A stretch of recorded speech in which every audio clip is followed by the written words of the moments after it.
Look at me. Your mother is not your coach. I am the coach. Your mother doesn't know what to do. If she did, she wouldn't bring you here. Do you understand that?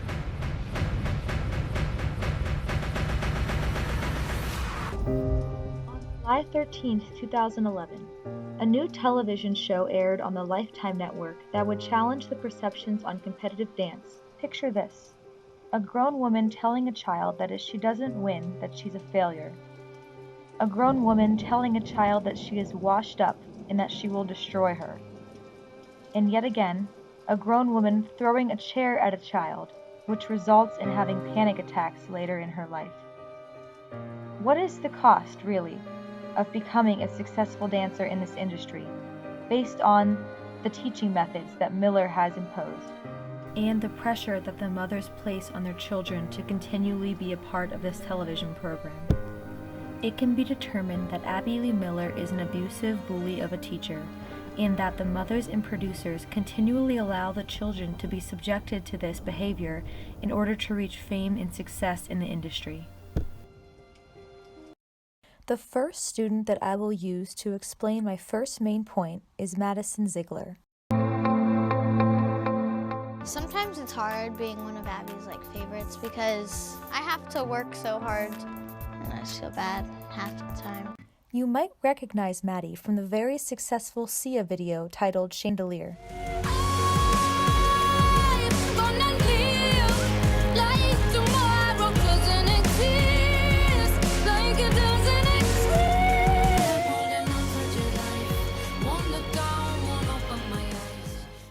One of the tactics that Miller used was favoritism of one child over the other.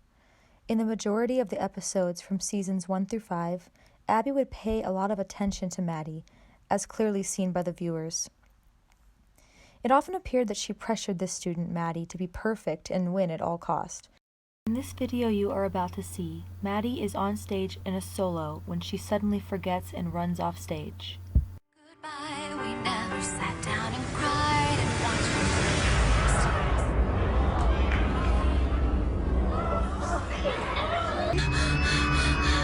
Can I please go again? Never done this before. Can I please go again? Please. Please. Abby's gonna hate me. The comments on this video include stuff like, Abby is way too hard on the girls for them to start freaking out and saying that she will hate them and crying like that. There's too much pressure on the kids, and now they're all over the internet. These kids are terrified of Abby, and it's sad.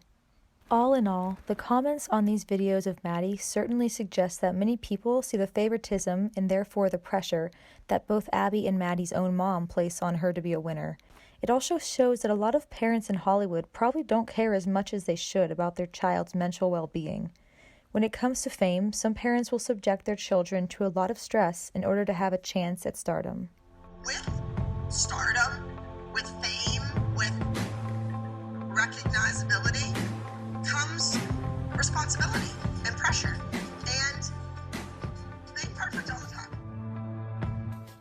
The next tactic that Miller used was belittling and bullying of her students. Abby belittled and bullied many of her students, but the one that was the most profound to many of us was to her student Chloe Lukasiuk. It often seemed to viewers that Abby liked to make Chloe feel bad about herself, which made her lack confidence. Every little thing that Chloe did wrong, Abby would notice and comment on. This next video is usually a very sad one for viewers based on the comments. In this video, Abby asked Maddie to perform a special routine in front of the other girls, and the mothers question Abby and tell her that it is rude to show off this special routine in front of the others who didn't get the same opportunity, and that induces an argument where Abby attacks Chloe. These girls have just danced their heart out, and the only thing you care about is Maddie running her drop-dead diva dance in front of everyone. You're just kind of rubbing this in everybody's face. Where's she going? I don't know where she's going. Because of the vultures in this room, that No, poor Abby. kid has to go like No, this. Abby. And you know what? You know who creates the vultures? It's you.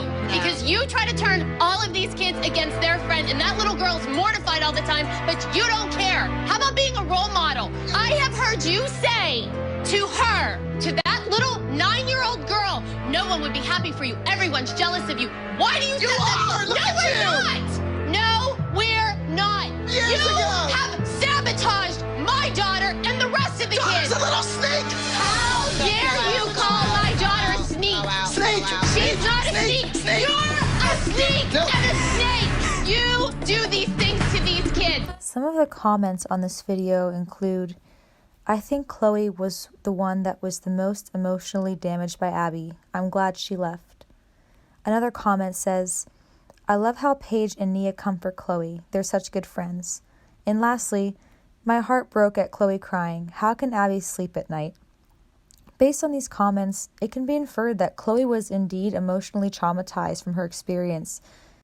Not only are viewers appalled by Abby's actions and behaviors toward Chloe, but they also wonder, why would the mother and the producers allow this to happen to the children? Seeing video clips like this just remind viewers that these children were filmed for national television, and it's very sad that they were endured for this long. The last video clip of Chloe that I will show is definitely one of the hardest ones to watch. It was her very last episode on the TV show, and in this episode, Abby belittles Chloe to the point where she makes fun of a medical condition she has. Do you believe that Lifetime, they cut that part out that Abby had said about Chloe's eye? She turned to me and said in a really condescending, mean way, fix that eye. Fix her eye. And Chloe has a medical condition that she had to have surgery on. That, to me, was the lowest blow of all. Like, again, she's self-conscious. She's 13. Yeah. You know, she hates it, and that's where Abby went with it. Like, you can tell her to point her feet and scream at her to straighten her legs all you want, but that, to me, is where it crossed the line. I still want to dance. I still want to do this, but I don't want to do it with her anymore. Abby wanted Chloe to lose so badly at this competition that she even brought in another dancer and told her that she had to beat Chloe or else she would be in trouble. You don't beat that kid? Well, Abby wanted to speak to the judges, and I followed them into the room, and the conversation was Chloe was a hot mess. She didn't think that Chloe deserved to beat Cameron. In this final video clip that you saw of Chloe, viewers noted how Christy, her mother, had finally had enough and taken the child out of the program. People often wonder why it took her this long to take her child out of an abusive environment. One of Abby's abusive tactics went as far as to throw chairs at the ground in front of the children in order to scare them.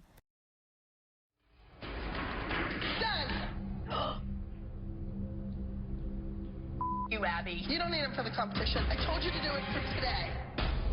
Go home. Wait. Paige was frightened because Abby is a 400-pound woman and threw a chair with my daughter in the room. You can credit me for the rest of my tuition for the month. And rip up my credit card number. After these events happened years later, Paige has a panic attack, and her mother, Kelly, consoles her. You need to get your act together. You are 12 years old. I think you're having like anxiety, and she gets you so nervous that you can't function. Like, this is not right over dance class. Another child, Kendall, has also had a panic attack. You all right? Kendall, do you want me to get your mom? Hold on. Jill? Yeah, come here. The comments on these videos brought up some very interesting conversation on mental awareness and anxiety disorders. A lot of commenters shared their stories about their own panic attacks and anxiety issues, and it can be inferred by the comments on these types of videos that people are completely disgusted not only in Abby and her behavior, but in Lifetime, the TV network, for allowing this to be on reality television and for making a show out of it. It really shows the lengths that people will go to reach fame and success on a TV show in Hollywood. Some final comments I will leave are that the main argument of this entire television show seems to be, why would the mothers, as well as the producers, allow this to happen for so long? How come Hollywood would allow children to be subjected to such emotional trauma at such young ages just for the joy of entertainment and drama on a television show? And why would the mothers allow their children to be favored, belittled, and bullied by a teacher who was only out for herself? While it can be inferred that the mothers and producers are out for fame and money, it is easy to see that these behaviors and emotional experiences are very heartbreaking for us as viewers to watch. Why are you laughing at me? Because I think you're ridiculous. You laughed at me. Because I wasn't doing anything. Because I don't know what to do. When are you coming home? And I will book a plane to get the hell out of my studio. She doesn't want us here. How do you go out on stage and pretend that you have the passion for this dance when you know that your teacher is intentionally holding you back? How can one woman deprive a child from everything? I think all the kids are scared of Abby. I don't get it. I don't get it. It's heartbreaking. It's very immature. It's very immature. Take it out on the kid. We support when you're tough with the kids and you give them constructive criticism. What we don't get is when you tell kids that they're mentally slow, that they're a space cadet. There's nothing informative or instructional in the value of those words. I don't necessarily respect her teaching methods. People that with experience in teaching dancers did not approve at all of how she handles herself professionally. That is not the way that they would want to teach children, which I think is incredibly a powerful statement.